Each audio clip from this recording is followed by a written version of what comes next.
Bonjour tout le monde et bienvenue dans le vlog, ou plutôt dans une vidéo face caméra, puisqu'aujourd'hui je vais répondre à la question: est-ce que la Corée m'a changé?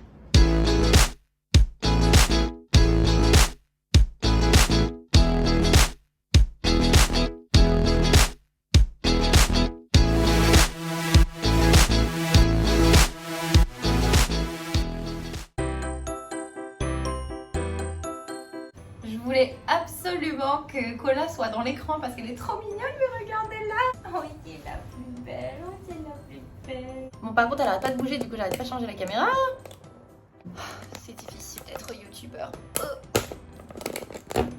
Aujourd'hui je vais répondre à la question: est-ce que la Corée m'a changé et qu'est-ce que ça a changé chez moi? Donc bien sûr je suis passée d'une situation où j'étais en France, j'étais étudiante et j'habitais chez mes parents, à habiter en Corée du Sud, donc à l'étranger. Aussi je travaille puisque je suis professeure de français. Mais aujourd'hui je vais parler de ce qui a changé dans mon comportement à cause de cette immersion dans la culture coréenne. Le premier point très important, les ice americano.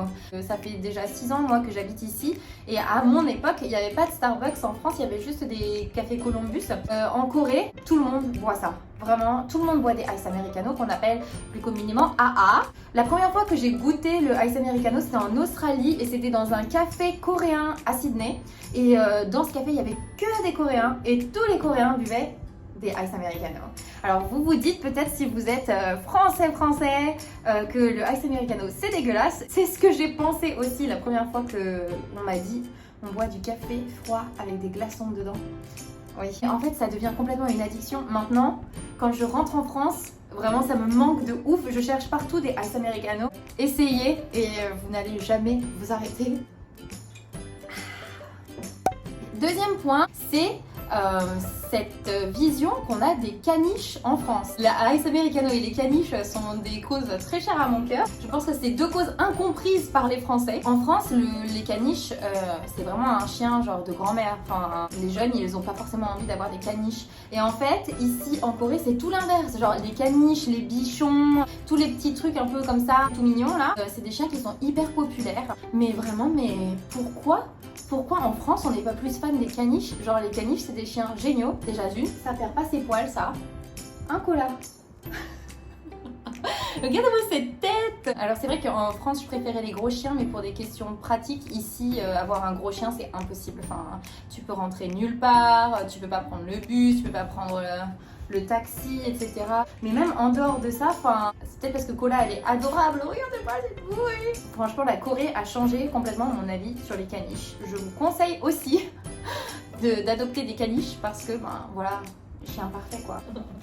Je t'aime. Un autre point, un truc que je fais absolument et que je détestais quand j'étais en France, c'est habiller son chien. Alors je sais, les Français, à chaque fois que vous regardez mes vidéos, vous devez vous dire mais cette meuf est folle, elle habille son chien. Mais en fait ici c'est tout un truc genre, ici tous les chiens sont habillés, ils ont des accessoires, c'est culturellement, tout le monde habille son chien en fait, c'est comme ça qu'on prend soin de son chien. Et ça a un côté hyper addictif. Kola elle est vraiment habituée, donc surtout quand on lui coupe les poils très très courts, elle a tendance à vouloir se cacher sous la couverture, etc. Et du coup elle adore qu'on lui mette des vêtements. Et puis il fait froid aussi, en Corée l'hiver il fait super froid donc on l'habille. Et Kola a plus de vêtements que moi. Elle a des écharpes, elle a des colliers, elle a une doudoune, elle a un gilet de sauvetage, elle a tout. Autre chose en rapport avec les vêtements aussi, c'est les habits de couple. Genre les couple outfits, c'est un truc que je trouvais ridicule quand j'étais en France. J'étais là mais pourquoi les gens ils font ça? En fait la culture du couple en Corée est vraiment très différente de la culture du couple en France. Et en fait maintenant ça me choque plus du tout de voir des gens qui sont habillés pareil. Et pire, Hyunwoo et moi tous les ans pour notre anniversaire de relation, on s'offre chacun un couple outfit. Donc ça peut être un t-shirt en commun, des chaussures en commun, on a des bracelets de couple, etc. Oh, ça se voit, j'ai fait classe, j'ai effacé le tableau. Waouh. C'est un truc que j'aurais jamais pensé faire en France et que finalement la Corée m'a eu. Mais j'ai l'impression que ça se fait de plus en plus en France aussi. Dites-moi dans les commentaires si jamais je me trompe. Kola, tu veux pas être dans le champ s'il te plaît? Ok, je te laisse. Pardon madame. Un autre truc que je détestais avant de venir ici et qui maintenant est un indispensable de ma garde-robe, plutôt de mon armoire à chaussures, c'est... Tadam! Voilà, les slippers en Corée, mais c'est un indispensable. Tous les Coréens, ils ont des slippers. Toujours, tout le temps. Mes étudiants, ils ont des slippers. Les professeurs à l'école, quand ils enseignent, ils ont des slippers. Les slippers sans chaussettes, avec chaussettes, en été, en hiver, sous la pluie, tout, c'est parfait. En Corée, il y a la saison des pluies, donc Jangma, et c'est là où j'ai acheté en fait mes premières sandales comme ça. Donc on les met sans chaussettes et on marche dans la flotte. Et du coup, voilà, on n'a pas toutes nos chaussettes mouillées, on n'a pas nos baskets en tissu mouillé. Et en hiver aussi, hyper pratique quoi. Enfin, tchouk tchouk, c'est fini, tu pars, tu sors dehors avec tes chaussettes. Chaussettes claquettes, c'est la vie. Au-delà de ça, il y a aussi plein de trucs qu'on fait à table en Corée et qui ont complètement changé ma façon de manger. J'ai une fourchette dans ma cuisine, voilà. Et c'est pareil, des couteaux, j'ai un couteau. Donc ça, c'est un truc, mais les gars, si vous avez découvert ça, c'est la vie. Moi, je coupe tout avec des ciseaux. Genre la pizza, je la coupe avec des ciseaux. Le pain, je le coupe avec des ciseaux. Je sais, je suis plus française. Je sais, les Français, vous êtes en train de faire une crise là. Les ciseaux, c'est la vie. En fait, c'est qu'en Corée, on coupe la viande avec des ciseaux. Les nouilles froides, etc., on les coupe comme ça avec des ciseaux. Et en fait, tu coupes tout avec des ciseaux et c'est vachement plus facile. On a beau dire là avec notre fourchette et notre couteau là, mais tu fais ça, tac, tac, tac, c'est fini. Les Coréens. Un autre truc aussi à table, c'est le fait de trinquer 2000 fois. En France, on trinque au tout début du repas, genre tout le monde prend son verre, tac, on trinque, santé, allez, bon appétit, tatata, tu bois quand tu veux, tu manges quand tu veux, etc. En Corée, ça se passe pas comme ça. À chaque fois que tu veux boire, tu trinques. En fait, en général aussi, c'est parce que tu bois du soju, donc c'est des shots. Tout le monde s'arrête de manger en fait. Tu prends ton verre, tu dis allez santé, et là tout le monde santé, hop, cul sec, hop, on te remplit le verre, tac tac tac, santé, hop, cul sec, on te remplit le verre, etc. Ici, avec mes amis étrangers, quand on va au barbecue ou genre, et qu'ils boivent tout seuls, à chaque fois je les regarde, je suis là, tu bois tout seul? Non, non, trinque. Dans le même genre aussi au resto, j'adore le fait de partager les plats. Au tout début, c'était vraiment difficile pour moi parce que en France, on choisit un plat qu'on aime, chacun mange son plat. Mais en Corée, il y a cette culture du partage, c'est-à-dire qu'on choisit ensemble tous les plats qu'on va commander, on les met au milieu de la table et tout le monde se sert dans son assiette. Et c'est hyper cool parce qu'en fait, ça te permet de goûter plusieurs choses sur le menu. En fait, je me rends compte que j'ai trop changé parce qu'au début, j'aimais pas qu'on fasse ça. Je me disais, mais moi, je choisis un truc que j'aime, c'est parce que je vais le manger en entier, tu vois. J'ai pas envie de le donner à quelqu'un d'autre, mais en vrai de partager c'est trop une bonne idée parce que du coup t'as pas à choisir, et pour les gens qui savent pas choisir comme moi, c'est super pratique. Un autre truc que je fais tout le temps et vous devez le voir absolument maintenant, c'est m'asseoir par terre. J'adore être par terre. Donc dans ma chambre j'ai un lit, un vrai lit comme en Europe, donc avec des pieds, etc., un matelas. Mais j'ai aussi une chambre d'amis avec un lit au sol, et ça m'arrive parfois de préférer dormir dans la chambre d'amis. Voilà, juste comme ça. On me demande toujours pourquoi tu dors par terre alors que t'as un lit. Je sais pas, j'apprécie d'être sur le sol. Je mange au sol aussi puisque ma table de salon, ma table à manger en fait est une table basse, donc je m'assois par terre. Et j'apprécie d'être au sol, même quand mes amis viennent, ils s'assoient sur le canapé et moi je m'assois par terre. Aussi, un truc que vous avez dû remarquer de ouf que je fais depuis que je suis en Corée, c'est ça. Dans tous mes vlogs, je vous raconte même pas, sur mes photos Instagram, voilà, ça. C'est devenu un vrai tic. Dès que je vois la caméra,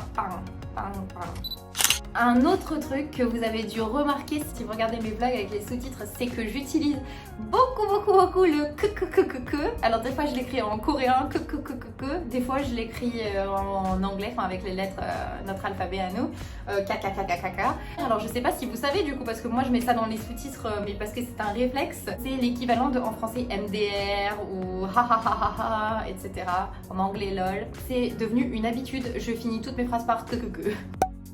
Un autre truc, c'est de regarder les films en version originale sous-titrée. En Corée, à part les dessins animés pour les enfants, tous les films sont en version originale sous-titrée coréen. Ce qui est super pratique parce que moi, si je vais au cinéma et que je veux regarder un film américain, c'est pas doublé. Du coup, c'est carrément plus facile à comprendre pour moi puisque je peux regarder le film en anglais et mon copain peut regarder le film avec les sous-titres en coréen. Donc on peut regarder les mêmes films. Et c'est vrai qu'ici, il n'y a pas du tout la culture du doublage comme on a en France. Et je comprends pas les gens qui regardent les films avec les doublages. Je suis désolée, mais ça gâche Ça gâche tout, franchement, ça gâche tout. Oh, faites pas ça, les gars. Donc un autre truc auquel je me suis vraiment habituée ici, c'est la taille des serviettes de bain en France. Enfin, je sais pas si c'est dans toutes les familles pareil, mais nous on a des serviettes vraiment de bain énormes. Mais en Corée, voilà, on a des petites serviettes comme ça. Alors c'est vraiment tout petit. Mais j'adore les douches à la coréenne, puisque en fait les douches à la coréenne c'est toute la pièce qui est une douche. Donc on a les toilettes et le pommeau de douche et toute la pièce est avec du carrelage et ben voilà. Oui mon bébé, tu t'es étouffé. Je me rappelle de ma mère en France toujours, ah vous avez mis de l'eau partout, gna gna gna gna gna. Ou alors vous avez le rideau de douche tout pourri dans votre logement étudiant qui vous colle là. Ben, en Corée c'est pas du tout le cas. Tu peux foutre de l'eau partout, de toute façon toute la pièce c'est la douche. Bon, maintenant qu'on a parlé des choses qui ont changé, j'aimerais aussi parler des choses qui n'ont pas changé puisque je reste française malgré tout. Là, ça fait 6 ans que j'habite en Corée, mais il y a encore des choses que je n'ai pas encore intégrées. En premier, et le plus regrettable je pense, c'est ma connaissance de la K-pop. J'ai écouté un petit peu de K-pop quand j'étais à l'université, mais en général c'est pas du tout mon style de musique. Et c'est vrai qu'en Corée, tout le monde écoute de la K-pop, surtout je suis avec des étudiants de lycée, puisque je travaille au lycée. Et mes étudiants, ils sont tous hyper fans de K-pop et tout, ils connaissent tous les membres de chaque groupe, etc. Ils vont au concert. Et moi vraiment, la K-pop, c'est un truc avec lequel j'ai jamais accroché. Et même en vivant en Corée, je n'accroche pas. Et c'est exactement la même chose pour les dramas. Il y a beaucoup de gens qui adorent les dramas ici. Mes étudiants, ils regardent tout le temps des dramas, etc. le week-end. Et puis quand ils viennent à l'école, ils m'en parlent. Et moi, je suis là, je ne sais absolument pas de quoi vous parlez. J'ai regardé quand même quelques dramas coréens que j'ai adorés. Par exemple, Strangers from Hell, Guejo. Il était vachement bien aussi, j'ai bien aimé. Et Il Pal Pal, j'adore ce drama. Franchement, ma vie, ils s'arrêtent pas de manger, ça me... J'adore, j'adore, j'adore. J'ai regardé Squid Game en entier. Ah, Sky Castle aussi, j'avais bien aimé. C'était une bonne histoire. Sinon, bah, j'ai commencé beaucoup de dramas que je n'ai malheureusement jamais fini. Franchement, vous allez me tuer, mais Biolé Sorum Kude, je l'ai jamais fini. Tokebi aussi, je l'ai jamais fini. Boys Over Flower, c'est pareil, je suis jamais allée jusqu'au bout. Namja. Voilà, donc les dramas non. Mais j'adore le cinéma, par contre, ça n'a pas changé. Ça a toujours été, je trouve que le cinéma coréen est excellent. Un autre truc aussi qui est très populaire en Corée, c'est de porter des marques, donc des marques de luxe, etc. Et moi, bon bah ça m'a jamais intéressée en France et ben ça ne m'intéresse toujours pas.